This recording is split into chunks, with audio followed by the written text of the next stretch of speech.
ये है दिल्ली दर्पण। वहाँ पर खाली बोतलें पड़ी है, वहाँ पर नशे के सारे सबूत हैं, ताश की घड़ियाँ हैं, लेकिन लोग नहीं मिलते। क्यों? इसका तो ये साफ साफ है कि मिली भगत है। लेकिन मैं सवाल थोड़ा ये भी जानना चाह रहा हूँ, कल जहाँ जहाँ रेड हुई दिल्ली दर्पण टीवी साथ था, पार्कों की जो हालत थी, कहीं लाइट नहीं थी, कूड़े कचरे के ढेर।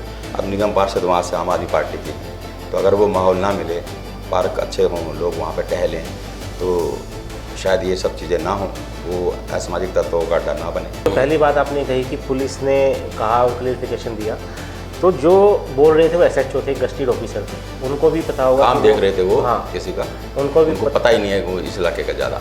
तो नहीं, उनको ये तो पता होगा ना कि वो क्या बोल रहे हैं, उन पर कार्रवाई हो सकती है। तो इसका मतलब उनकी पीड़ा थी कि एक 12 साल की बच्ची आ रही है कि मेरे पापा को मार दिया और उसके खिलाफ उनके हत्यारों को पकड़ो।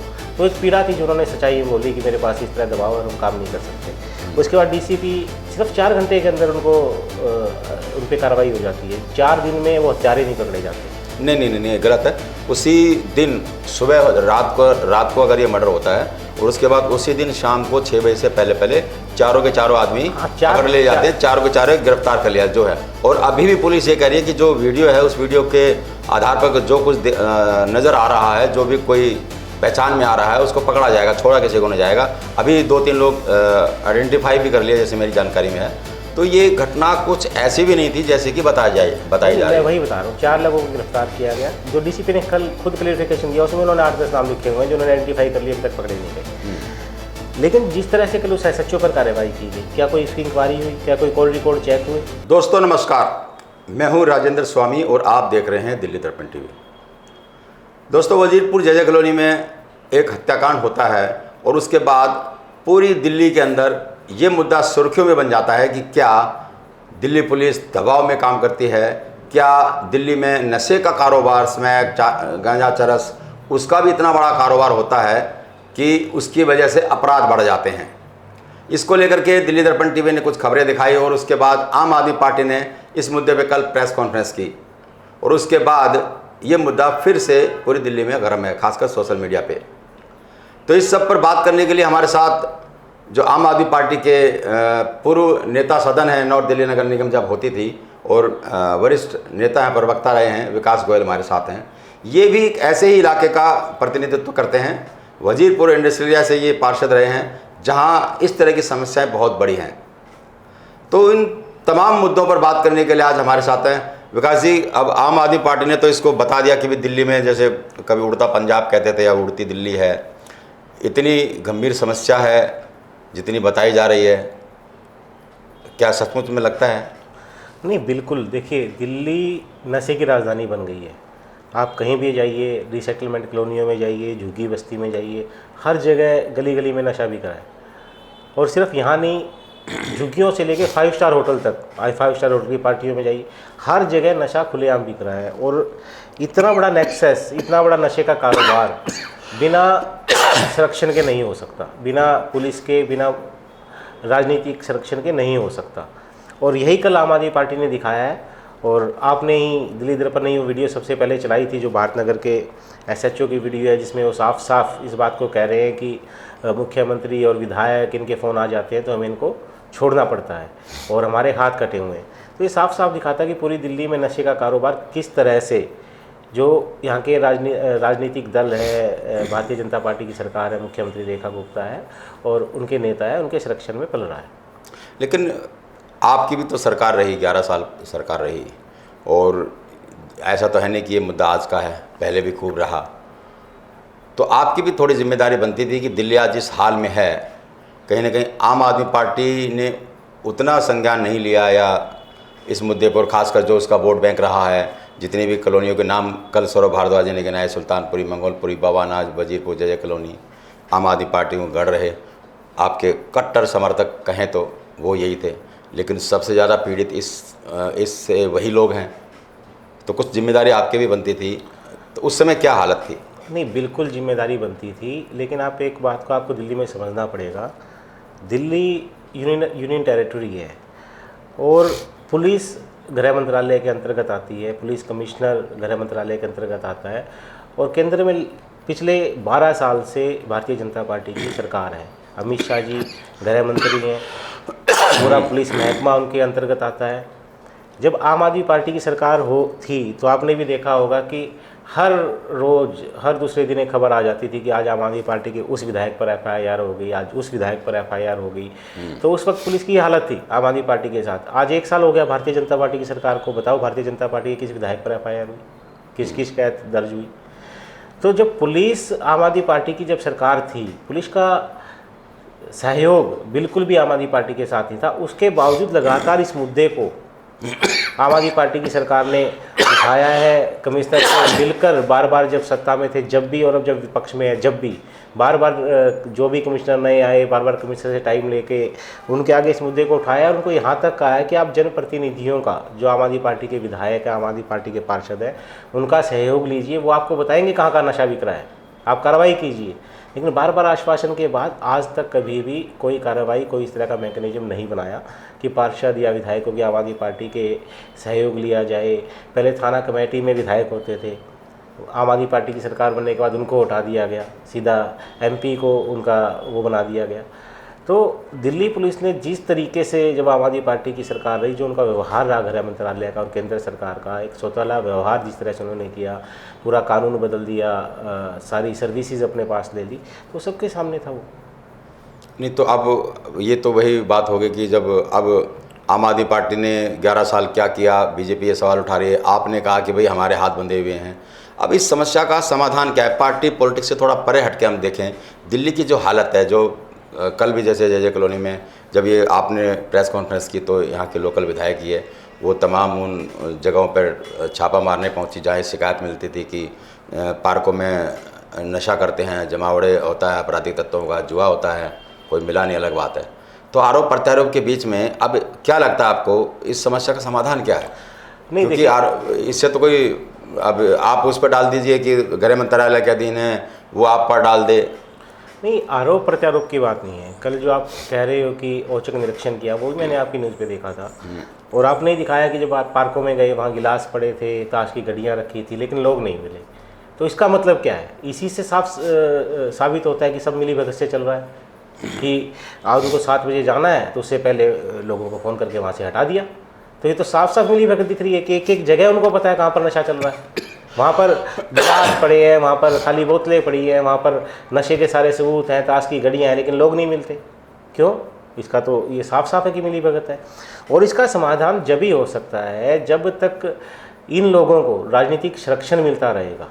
जिस तरह से SHO ने साफ साफ कहा कि हम इनको पकड़ते हैं तो मुख्यमंत्री इसके यहाँ से फ़ोन आ जाता है, विधायक के यहाँ से। दिल्ली पुलिस का भी क्लैरिफिकेशन आ गया कि वो उसकी अपनी इंडिविजुअल कैपेसिटी में किसी भी उसमें से कह रहे थे। दिल्ली पुलिस पे इस तरह का कोई प्रेशर नहीं है, उन्होंने कह भी दिया। लेकिन मैं सवाल थोड़ा ये भी जानना चाह रहा हूँ, कल जहाँ जहाँ रेड हुई दिल्ली दर्पण TV 7 था, पार्कों की जो हालत थी, कहीं लाइट नहीं थी, कूड़े कचरे के ढेर। अब निगम पार्षद वहाँ से आम आदमी पार्टी की हैं, तो अगर वो माहौल ना मिले, पार्क अच्छे हों, लोग वहाँ पर टहलें, तो शायद ये सब चीज़ें ना हों, वो असामाजिक तत्वों का अड्डा ना बने। देखिए, आप एक बात को समझिए, बीच में जो पहली बात आपने कही कि पुलिस ने कहा और क्लियरिफिकेशन दिया, तो जो बोल रहे थे वो SHO थे, गस्टेड ऑफिसर थे, उनको भी पता होगा काम देख रहे थे वो। हाँ, किसी का उनको पता ही नहीं है वो इस इलाके का ज़्यादा। तो नहीं, उनको ये तो पता होगा ना कि वो क्या बोल रहे हैं, उन पर कार्रवाई हो सकती है। तो इसका मतलब उनकी पीड़ा थी कि एक 12 साल की बच्ची आ रही है कि मेरे पापा को मार दिया और उनके खिलाफ उनके हत्यारों को पकड़ो। तो एक पीड़ा थी जो उन्होंने सच्चाई बोली कि मेरे पास इस तरह दबाव और हम काम नहीं कर सकते। उसके बाद DCP सिर्फ 4 घंटे के अंदर उन पर कार्रवाई हो जाती है। 4 दिन में वो हत्यारे नहीं पकड़े जाते। नहीं, गलत है। उसी दिन सुबह रात को अगर ये मर्डर होता है और उसके बाद उसी दिन शाम को 6 बजे से पहले चारों के चारों आदमी पकड़ ले जाते हैं, चारों के चारों गिरफ्तार कर लिया जो है। और अभी भी पुलिस ये कह रही है कि जो वीडियो है, उस वीडियो के आधार पर जो कुछ नज़र आ रहा है, जो भी कोई पहचान में आ रहा है, उसको पकड़ा जाएगा, छोड़ा किसी को नहीं जाएगा। अभी 2-3 लोग आइडेंटिफाई भी कर लिए, जैसे मेरी जानकारी में है। तो ये घटना कुछ ऐसी भी नहीं थी जैसे कि बताई जा रही है। मैं वही बता रहा हूँ, 4 लोगों को गिरफ्तार किया गया। जो DCP ने कल खुद क्लियरिफिकेशन दिया, उसमें उन्होंने 8-10 नाम लिखे हुए हैं जो उन्होंने आइडेंटिफाई कर लिए, अभी तक पकड़े नहीं गए। लेकिन जिस तरह से कल उस SHO पर कार्रवाई की गई, क्या कोई इसकी इंक्वायरी हुई? क्या कोई कॉल रिकॉर्ड चेक हुए? आपने आए और कहा कि इरिस्पॉन्सिबल है। चाहे उन्होंने व्यक्तिगत कैपेसिटी में दिया, अगर उन पर दबाव होगा जब भी तो दिया, इसकी जांच तो होनी चाहिए थी। आपने उनको कर दिया, कार्रवाई कर दी, क्यों? कोई जांच नहीं की, कुछ नहीं किया। नहीं, लाइन हाजिर किया है और इसकी भी एक प्रक्रिया होती है कि जब तक जांच नहीं हो जाती तब तक उसको, आप कैसे पता कि जांच नहीं हुई?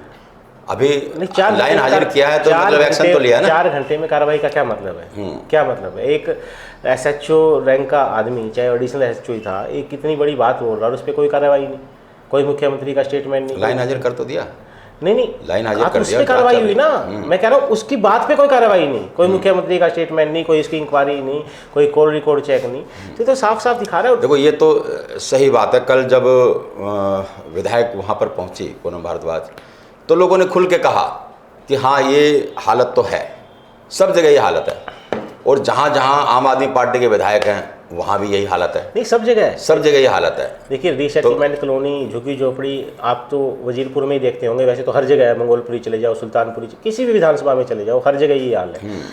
हर रोज़ या एक दिन छोड़ के एक न्यूज़ आ जाती है कि आज नशे के लिए वहाँ पे चाकू मार दिया, आज नशे के लिए वहाँ पे स्नैचिंग हो गई, आज मोबाइल छीन लिया। तो ये तो हर जगह, हर गली में। और इसकी सबसे जो अभी पिछले कुछ टाइम से एक ट्रेंड बन गया है, इसमें जो नाबालिग बच्चों को, नाबालिग बच्चों से नशे का लालच दे के क्राइम कराने का जो एक वो बन गया, 14 से 13 साल 15 साल के बच्चों को नशे की आदत डाल दो, फिर उनको नशे के लालच में, थोड़े से पैसे के लालच में उनसे चाकू मरवाना, उनसे स्नैचिंग करवाना। तो ये जो बन गया एक पूरी एक आने वाली पीढ़ी का जो फ्यूचर ख़राब किया जा रहा है, ये बड़ा ही गंभीर मामला है। और इसमें ये साफ साफ नज़र आ रहा है कि पूरी दिल्ली, देश की राजधानी है दिल्ली, और जब यहाँ पर ये हालात हैं तो ये बिना राजनीतिक संरक्षण के और बिना पुलिस की मदद के नहीं हो सकता।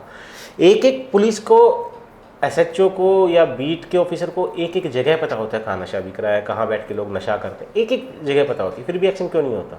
वो इंतजार करते हैं कब मर्डर होगा, वो इंतजार करते हैं अब घटना घटेगी, जब होती है तो एक दो लोगों को पकड़ लेते हैं। लेकिन क्या नशा बंद हो गया उससे? नहीं, नशा लगातार चल रहा है। वजीरपुर इंडस्ट्रिया में चले जाओ, झुग्गियों में, आपको हर गली में नशा मिलेगा। और आप पुलिस का रिकॉर्ड अगर आप उठा के देखोगे, कितने रोज़ नाबालिग बच्चों को वो पकड़ रहे हैं। वो क्यों? उनको नशे की आदत डाल के उनसे नशा कराया जाता है, उसके बाद उनसे अपराध कराया जाता है। तो ये बड़ा ही गंभीर मामला है और इसका समाधान होना चाहिए। लेकिन इसका समाधान जब ही होगा जब इनका राजनीतिक संरक्षण बंद होगा, इनको पुलिस का संरक्षण बंद होगा। जब तक ये रहेगा ये बंद नहीं हो सकता। कल आपने प्रेस कॉन्फ्रेंस करके ये सब चीज़ें सामने रखी भी हैं और एक बड़े आंदोलन का ऐलान भी करने की बात कर रहे थे, जो जैसा मेरी जानकारी में आया। अब एक जिम्मेदार विपक्ष के नाते आम आदमी पार्टी भी मान रही है कि ये दिल्ली की सबसे बड़ी समस्या में से एक है, ये बच्चों के फ्यूचर से खिलवाड़। तो अब एक जिम्मेदार पार्टी होने के नाते आपका स्टैंड क्या है? क्योंकि आप जो पुलिसिया कार्रवाई है उससे सेटिस्फाइड तो है नहीं है, किस तरह से आप आगे जिम्मेदार विपक्ष के नाते हमारा सीधा स्टैंड है, एक एसएचओ जो इतने गंभीर आरोप लगा रहा है और वो सामने नज़र आ रहे हैं जिस तरीके से पूरी दिल्ली में नशा चल रहा है, तो रेखा गुप्ता को सामने आना चाहिए, उनको बताना चाहिए, उनको इस्तीफ़ा देना चाहिए, उन पर कार्रवाई होनी चाहिए और सरकार को मजबूत कदम उठाने चाहिए। सीएम को बदल के नया सीएम आए, एलजी साहब इसमें इंटरवीन करें, गृह मंत्रालय इसमें इंटरवीन करें। और लेकिन क्या कोई ऐसा एक भी उदाहरण सामने आया होगा कभी? ये तो उस इंस्पेक्टर ने किस माहौल में, किस मंशा से क्या कह दिया वो एक अलग बात, इसको छोड़ भी दें। तो क्या कोई इस बात पर कोई यकीन कर सकता है कि जो नशा बेचने वाले हैं लोग, आपराधिक लोग हैं, उसको छुड़वाने के लिए कोई भी निगम पार्षद किसी भी पार्टी का हो, क्या वो फ़ोन करेगा कि इसको छोड़ दीजिए? इस थ्योरी में भरोसा करते हैं आप? नहीं, आप एक बात को समझिए स्वामी जी, आप कवर करते हैं तो इतना नशा कैसे बिक रहा है? और आप पुलिस के अधिकारियों से आपकी बात होती है कि आप बात करना ऑफ द रिकॉर्ड बात करोगे, सभी अधिकारी कहेंगे, चाहे एसएचओ हो, चाहे डीसीपी हो, चाहे एसीपी हो, कि हमारे ऊपर बहुत दबाव है, हमारे ऊपर बहुत दबाव है कि ऐसे करो, जैसे हम चलाएंगे वैसे ही चलना पड़ेगा। आप किसी भी पुलिस के अधिकारी से बात कर लीजिए। आपने अभी बाई इलेक्शन हो, चुनाव में देखा होगा किस तरह से एक पार्टी के लोग, कैसे बीजेपी के लोग गुंडागर्दी कर रहे थे, उनमें कोई कार्रवाई नहीं हो रही थी। दूसरी तरफ आम आदमी पार्टी के लोगों को ज़बरदस्ती उठाया जा रहा था। मैं खुद गया डीसीपी से मिलने, मैं खुद गया एसएचओ से मिलने, उन्होंने ऑफ द रिकॉर्ड कहा कि हमारे ऊपर मुख्यमंत्री कार्यालय का दबाव है, हम कुछ नहीं कर सकते। तो ये तो साफ साफ दिख रहा है। अगर मुख्यमंत्री का इस तरह का दबाव ना हो तो नशा तो 1 मिनट में बंद हो जाए। जब पुलिस को पता है नशा कहाँ बिक रहा है, कल जब पुलिस गई तो वहाँ पे कोई नहीं मिला, लेकिन खाली गिलास मिले, सब कुछ मिला, ताश की गड़ियाँ मिली, इसका मतलब साफ है ना वो नशा चल रहा था। इतने बड़े घटना होने के बाद भी 3 दिन बाद वह नशा चल रहा था। उनको पहले खबर दे के उनको वहाँ से हटाया गया, तो साफ साफ तो दिख रहा है। बिना मिली भगत कैसे हो सकता है ये? बिना मिली भगत खैर वो जहाँ जिस पार्क में थे, आपको नहीं लगता कि भाई उन पार्कों कि थोड़ी साफ़ सफाई व्यवस्था, लाइट वगैरह दुरुस्त वगैरह सब चीज़ें, वो माहौल ना मिले ताकि पब्लिक वहाँ पर आए तो वो चीज़ें रुक जाएंगी। लेकिन किसी भी पार्क में जाइए आप, काम है ही नहीं बिल्कुल। देखिए वो एक अलग समस्या है पार्क की सफाई, इस समस्या इससे जुड़ी है वो। हाँ, मैं बताता हूँ क्योंकि इस समस्या को आप देखोगे सिर्फ पार्कों में नहीं है, पार्क डीडीए के भी है, पार्क एमसीडी सभी पार्कों में है। उसके अलावा जेजे कॉलोनी की मैं बात करूँ या वजीरपुर की बात करूँ, जितने डूसिब के शौचालय बने हुए हैं आप वहाँ जाकर देखिए। जेजे कॉलोनी में डूसिब के शौचालय काफ़ी बंद पड़े हैं, सारे नशे के अड्डे बने हुए हैं। सिर्फ पार्क तक सीमित नहीं है, ये तो जहाँ उनको जगह मिलती है वहीं पर नशा हो रहा है। वो ठीक आपकी बात, साफ़ सफाई, लाइट, ये भी अपनी जगह एक समस्या है, उसका भी समाधान होना चाहिए। लेकिन नशे की समस्या उससे अलग हटके है। आप चाहे डीडीए का पार्क हो, चाहे एमसीडी का पार्क हो, चाहे कोई पार्क हो, डूसिब के शौचालय हो, कोई हर जगह नशा चल रहा है। आप ग्रीन बेल्ट में चले जाइए, रेलवे लाइन के साथ पूरी जितनी ग्रीन बेल्ट है आप चले जाइए, वहाँ हर जगह आपको नशा होता मिलेगा, सट्टा होता मिलेगा। और पुलिस को पता है, पुलिस के अधिकारियों को पता है कहाँ कहाँ सट्टा चल रहा है, उसके बावजूद कोई कार्रवाई नहीं हो रही। तो ये बड़ा गंभीर मामला है और राजनीतिक संरक्षण के बिना इतना संभव नहीं है। और आम आदमी पार्टी की तो यही मांग है कि जब एक अधिकारी ने इतने बड़े आरोप लगाए तो रेखा गुप्ता को सामने आना चाहिए। अभी तक कोई बयान नहीं आया उनका, खाली डीसीपी ने आया और उस पर कार्रवाई कर दी, डीसीपी आए और कार्रवाई कर दी। कोई रेखा गुप्ता का तो कोई बयान नहीं आया। जब एक एसएचओ ने इतने गंभीर आरोप लगाए तो सामने आके जवाब देना चाहिए उनको। तो ये बड़ा गंभीर मामला है और इस पर कार्रवाई होनी चाहिए। एलजी साहब को इसमें इंटरवीन करना चाहिए, गृह मंत्रालय को इसमें इंटरवीन करना चाहिए। चलिए, उस इंस्पेक्टर के बयान के बाद राजनीति गर्म है, आम आदमी पार्टी मुख्यमंत्री का इस्तीफा तक मांग रही है। लेकिन एक सच्चाई तो ये भी है कि दिल्ली में सचमुच में नशे का कारोबार, छोटे छोटे बच्चों का अपराधों में शामिल होना, ये एक बहुत बड़ी चिंता और चुनौती बन गई है। अब चाहे पुलिस कुछ भी सफाई दे, लेकिन क्या कोई इस बात से इनकार कर सकता है कि दिल्ली में ये समस्या नहीं है? अगर है तो फिर सवाल पुलिस की भूमिका पे उठने लाजमी है। बहुत बहुत धन्यवाद आपका स्टूडियो में आने के लिए। Thank you. लेटेस्ट खबरों के लिए सब्सक्राइब करें हमारा यूट्यूब चैनल या फिर लॉग ऑन करें www.delhidarpantv.com। खबरों की कवरेज और विज्ञापनों के लिए संपर्क करें।